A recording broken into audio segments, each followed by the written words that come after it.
Well, I had a malfunction. Had an Amazon unboxing haul, but the camera was on the wrong damn setting. C'est la vie. So you don't get to see it come out of the box, but hey, you get to see what I got. Got some channel lock split ring pliers, some PJ1 cable lube. This is to lube up the brake cables and not brake, the throttle and clutch cable on the Hawk. Got some 125 decibel horns, dual tone, 2 for the Duck, 2 for the Hawk.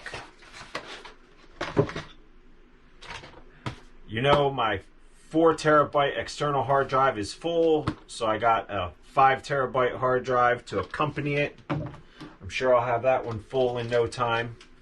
Got the jet kit for the carburetor on the Hawk, so I can get that thing running right, and inline fuel filters for the Hawk, so I can keep everything running smoothly. That's all I got this time. I do have another unboxing, but I got a pretty neat idea for the video. We'll see if I can pull it off. I don't know. Have a great day. Thanks for watching.